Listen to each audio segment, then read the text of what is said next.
One of the exciting moments about this whole flight attendant journey or becoming a flight attendant is going for that event day or that in-person interview.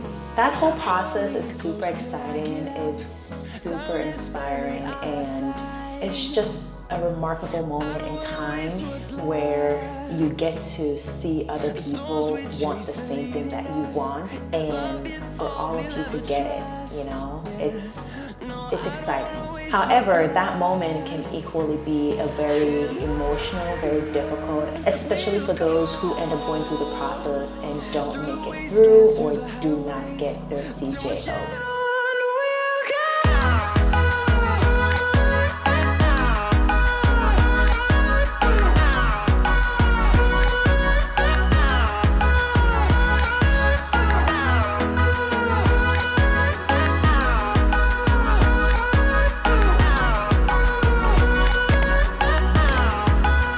In today's video though, I will be talking about some of the things that can lead to you not getting your CJO when you go for that event day. And as much as we all want to be positive and focus on the positive and just know that it's gonna happen no matter what, and I would love to be a cheerleader and to be as cheerful and as hopeful for you as I can be. However, I'm also not oblivious to the fact that there might be a moment or there might be an instance or there is a possibility that you might not get your CJO or your conditional job offer the first attempt, the second attempt, the third attempt, the fifth attempt of you going for that event day or that face-to-face interview. However, as I've always said, becoming a flight attendant is a journey, it's an experience, and nothing is guaranteed until you get to the final point. My name is Priscilla. I am a Seattle-based flight attendant working with a major US airline company, and if you're new to this channel, my goal essentially is to provide you with all the resources and the information you need, especially if you're on your journey or in a quest to becoming a flight attendant.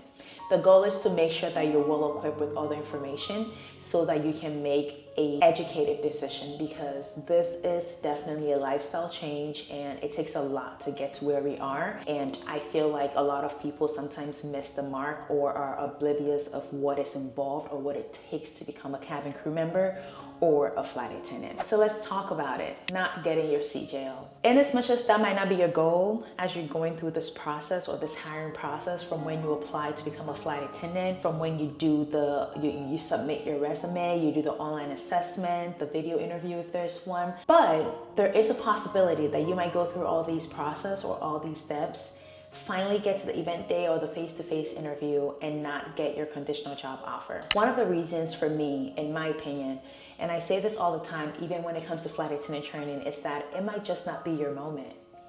It might just not be the right timing for you, because I believe that everything happens for your good, and whether it's good or bad, there's a reason behind everything. Everything happens for a reason. So if it does not happen, if you do not get your CJO, especially if you know you did all you can, you gave it your all, and it still does not pan out for you, it's probably simply just not your time. There are so many individuals that went through the hiring process or the application process to become flight attendants or cabin crew members for years. Some people attempted 2 times, 3 times, 4 times, 5 times. So just because you don't get it on an attempt does not necessarily mean that you're not good enough, especially if you know well within yourself or your heart that you gave it your all. So I will say, just sit back, self-reflect, and just, if you really want it, don't give up and just go back and try again. Secondly, one of the reasons why some people are not successful when it comes to getting their CJO is that they do not connect with the process. When I was going through my process and I went for the event day or the face-to-face interview process, before going, the intent was not necessarily to get the job. I was more so just going through the hiring process just so I have work available, because I was quitting my other job. However, the desire to get the job was not as intense until after I arrived there. And after I arrived and I saw the welcome and the interaction that I had with the hiring team as well as other applicants, that changed the game for me. The excitement was built up. I became more interested in knowing more about the job. And in that moment, I was like, no, we gotta get this CJO. We did not come here to play. However, I feel like some people miss the point. They become so focused on getting this job or how hard it is to get this job that while they're going through the process, they lose their authenticity. They're not real. They're not being themselves. They don't connect. They don't assimilate into the process. And they end up being fake. They end up appearing like they're pretending. And you can only pretend for so long because that process is super long. It was one of the longest days of my life, especially when it came to looking for a job or going through the hiring process for a job. But it's a whole event, and I feel like from start to finish, everything you do is being assessed or looked at. Genuinely enjoy the process, because once you're genuinely enjoying the process, I feel like you become more real, more authentic, and it shows. It would exude in the way you interact with the interviewers. It would exude or show in the way you interact with other applicants. Plus, you never know who's watching you. So make sure you take your time and just take a breather, take a step back, and just enjoy the process as a whole. See it as a moment in time that you are allowed or given permission to enjoy. Take it seriously, but don't take it too seriously. I don't know if you get me. The third thing I noticed that whenever people would go through the process and they probably did not get their CJO and they were sharing feedback on maybe social media or just talking to friends or family or whatever, they would always add that I saw other people that were not even good enough, that were not even doing such a good job, or were not doing ABCD, and yet they got it. Or this person in this activity did not do this and this and this, or missed this or missed that, and even they got it. For me, what that sounds is that you spent more time paying attention to others than yourself. And as much as during the event day, you want to present yourself as being able to interact or work with others, work as a team, you also have to be mindful of the fact that only you are responsible for your success during the process.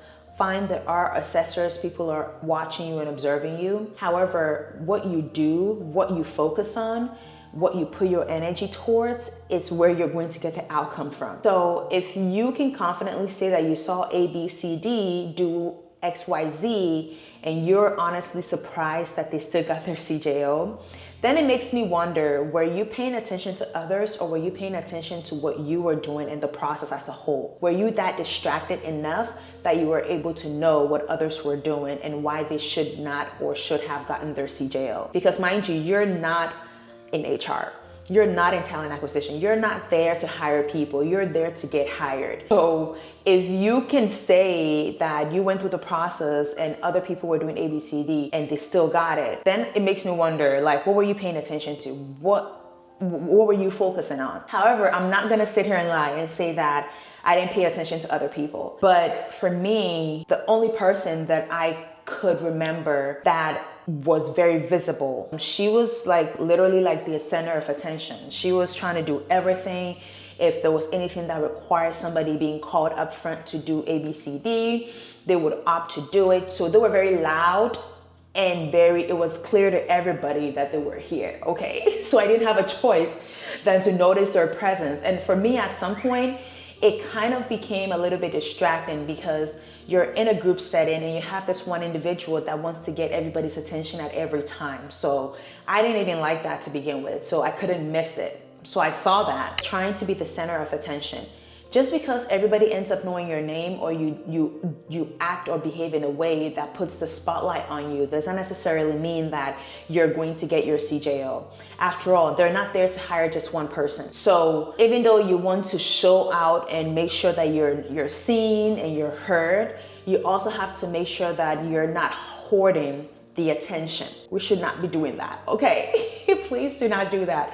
Whether it's in the group activity or where everybody's together, don't try and take over things. And it's a fine line between being able to work with others as a team and also showing your leadership skills.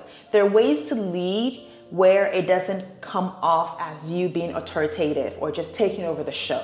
So let's keep that in mind. When it comes to not getting your CJO, I think people overthink and self-doubt themselves. When you're going through the hiring process, you have to know that thousands of people applied for the same position that you did. And the fact that the hiring team invited you for that face-to-face interview process or the face-to-face session means that they saw something, they noticed something worth knowing more about you. So when you get invited there, by default, you should know that you are the real deal. You are capable of doing this. You're worthy to be there. So stop overthinking things, stop doubting yourself because it's not worth it. The least you can do is to give your all so that if it works out, you know you gave your all and it worked out. If it doesn't, in this case, which is what we're talking about, you can at least self-reflect and know that at least you tried.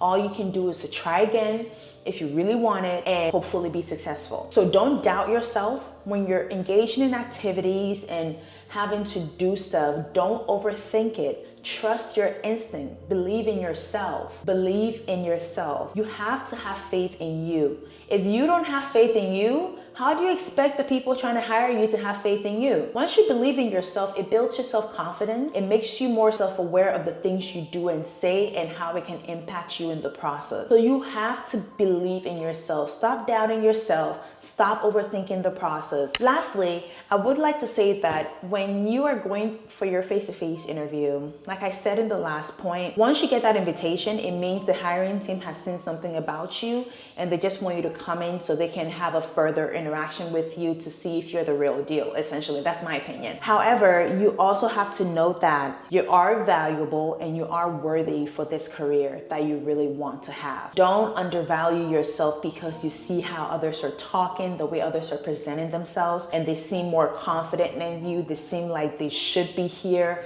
or probably they've been flight attendants before and you've never been a flight attendant. You have no idea about the industry, so you think you're not worthy to be here. That is not it. Like when you're going through the hiring process to become a flight attendant, it's literally like a clean slate.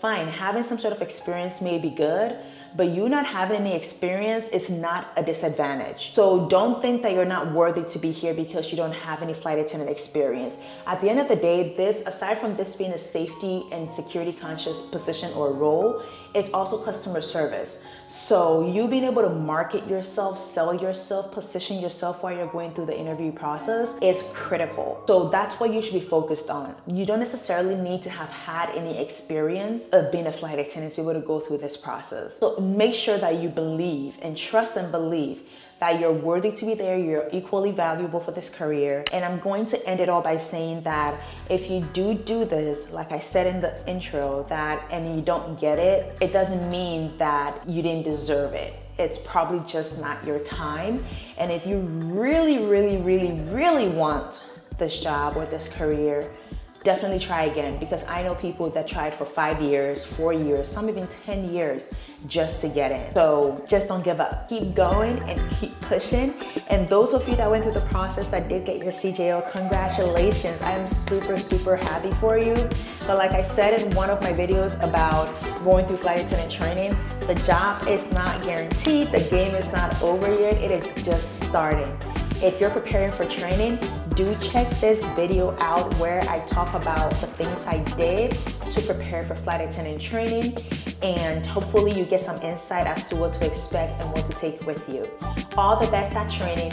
Go get those wings. I will see you all in my next video.